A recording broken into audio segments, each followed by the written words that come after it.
வணக்கம். Welcome to come let's make learning fun. Adolescence and ஆட்டிசமில் கடைசியாக இருக்கிற வீடியோ இது. டீனேஜ் ரெபெலியனை பற்றி. அது என்ன அப்படின்னா, ஸோ இந்த நம்ம டீனேஜர்ஸ் பார்த்திங்கன்னா ஒரு மாதிரி அடக்கமாக குவையட்டாக சொன்னதெல்லாம் கேட்டுட்டு சமத்து குட்டியாக இருக்கிற குழந்தைங்க திடீர்னு பார்த்திங்கன்னா நீ என்ன சொல்கிறது, நான் என்ன கேட்குறது அப்படிங்கிற மாதிரி ஒரு எதிர்த்து பேசுறது, அடம் பிடிக்கிறது, இதெல்லாம் பண்ண ஆரம்பிப்பாங்க. ஸோ அது எப்படி ஹேண்டில் பண்ணுறது? ஒரு விஷயம் நம்ம ஞாபகம் வச்சுக்க வேண்டியது, டீனேஜ் அப்படிங்கிறது நிறைய ஹார்மோனல் சேஞ்சஸோட வரக்கூடிய ஒரு பருவம். ஸோ அந்த ஹார்மோனல் சேஞ்சஸ் வரும்போது இந்த மாதிரி மூட் ஸ்விங்ஸ் வருது, ஒரு இரிட்டேஷன் வருது, ஃப்ரஸ்ட்ரேஷன் வருது, இதெல்லாம் is part of that. And இது எல்லாருக்குமே உண்டானது தான், நம்ம பசங்களுக்கு மாத்திரம் கிடையாது. இது நல்லா நம்ம ஞாபகம் வச்சுக்கணும். ஸோ அது வரும்போது இந்த கோவப்படுறது, ஆத்திரம், அடம்படிக்கிறது, இதெல்லாம் அது கூட வரக்கூடியது. ஸோ அதுக்கு நீங்கள் என்ன பண்ணணும்? டீனேஜ் ஆகிறதுக்கு முன்னாடியே நீங்கள் ஒரு விஷுவல் ஸ்கெடியூல் அப்படிங்கிறது ஆரம்பிச்சிருக்கணும். ஸோ ஓரளவுக்கு என்ன நடக்க போகிறது அப்படிங்கிறது உங்கள் குழந்தைங்களுக்கு ஓரளவுக்கு புரிஞ்சால், if they have control over என்னென்ன வரப்போகிறதுன்னு, அவங்களோட அடாப்டேஷன், அவங்களோட ஆங்ஸைட்டி குறையும்.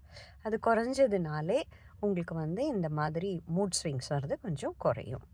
ஸோ ஒரு விஷுவல் ஸ்கெடியூல் இருக்கணும். அடுத்த பாயிண்ட், அவங்க சூஸ் பண்ணட்டும் அந்த ஸ்கெடியூல் எப்படி போகணுங்கிறது.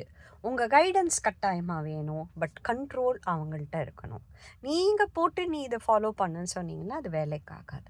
நீ சொல்லி இதை பண்ணலாமா இது பண்ணலாமா அப்படின்னு சாய்ஸஸ் கொடுத்து அவங்களுக்கு ஒரு கண்ட்ரோல் கொடுங்க. அடுத்தது ஆக்டிவிட்டீஸ் அவங்க ஏஜுக்கு உண்டானது இருக்கணும். அது ரொம்ப முக்கியமான பாயிண்ட். அந்த பசங்களுக்கு 17-18 வயசு ஆகும்போது 7-8 வயசு குழந்த மாதிரி நீங்கள் ட்ரீட் பண்ணக்கூடாது. உங்கள் பேச்சு, நீங்கள் சூஸ் பண்ணுற ஆக்டிவிட்டீஸ், நீங்கள் போகிற இடங்கள், இதெல்லாமே அந்த ஏஜுக்கு அப்ராப்ரியேட் ஆனதாக தான் இருக்கணும். அடுத்த பாயிண்ட், அவங்களுக்கு ஏதாவது பிடிச்ச விஷயமா இருந்தால் அதை எப்படி ஒரு ஹாபியாக மாற்றலாம் அப்படிங்கிறத நீங்கள் கொஞ்சம் பார்க்கணும். ஃபார் எக்ஸாம்பிள், அவங்களுக்கு ஃப்ளாக்ஸ் பிடிக்கும், சில குழந்தைங்களுக்கு மியூசிக் பிடிக்கும்னா ஏதாவது மியூசிக் கிளாஸ் போட்டு விடலாமா? ஃப்ளாக்ஸ் பிடிக்கும்னா ஒரு ஸ்டாம்ப் கலெக்ஷனோ காயின் கலெக்ஷனோ அந்த மாதிரி ஏதாவது பண்ணலாமா? ஏதாவது ஒரு விஷயம் வெவ்வேறு கண்ட்ரீஸை பற்றி கற்றுக்கிறதோ, யூடியூப்பில் போய் பார்க்குறதோ, இந்த மாதிரி ஏதாவது ஆக்டிவிட்டீஸ் பண்ணலாமா? ஸ்டார்ஸ் பிடிக்கும், ஸ்கை பிடிக்கும்னா பிளானட்டேரியம் கூட்டிகிட்டு போய் அங்கே ஏதாவது கற்றுக்கலாமா? இந்த மாதிரி விஷயத்த நீங்கள் கொஞ்சம் எக்ஸ்ப்ளோர் பண்ணி ஆகணும். அடுத்த பாயிண்ட், அவங்க வயசுக்கு உண்டான இன்னொரு பசங்க, இன்னொரு ஃபேமிலியோட நீங்கள் கொஞ்சம் ஒரு ஃப்ரெண்ட்ஷிப்பை டெவலப் பண்ணிக்கணும்.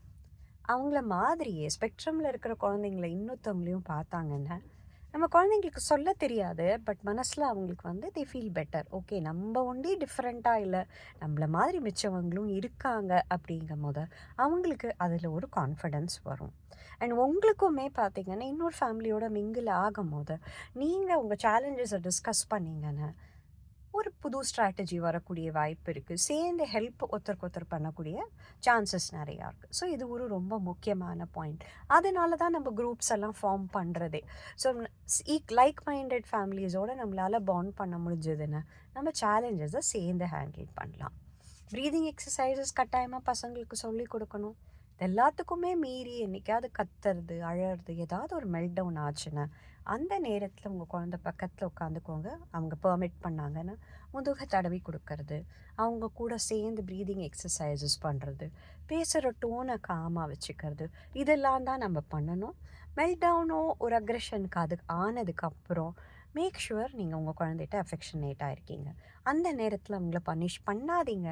ஏன்னா அவங்களுக்கு மீறினது அந்த ஷோ ஆஃப் இமோஷன், அந்த ஷோ ஆஃப் பிஹேவியர். அவங்களுக்கு கண்ட்ரோல் இல்லாததுனால தான் அவங்க அது பண்ணுறாங்க. அந்த நேரத்தில் நீங்கள் பனிஷ் பண்ணிங்கன்னா அவங்களோட செல்ஃப் எஸ்டீம், அவங்களோட கான்ஃபிடென்ஸுங்கிறது ரொம்ப குறைஞ்சி போயிடும்.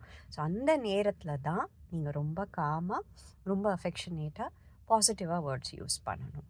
ட்ரை பண்ணி பாருங்கள். டிஃபிகல்ட் ஃபேஸ் தான், ஆனால் கொஞ்சம் நீங்கள் இதை பற்றி கற்றுண்டீங்க, படிச்சுட்டீங்க, முன்னாடியே தெரிஞ்சுட்டீங்கன்னா உங்களாலையும் இதை ஈஸியாக ஹேண்டில் பண்ண முடியும்.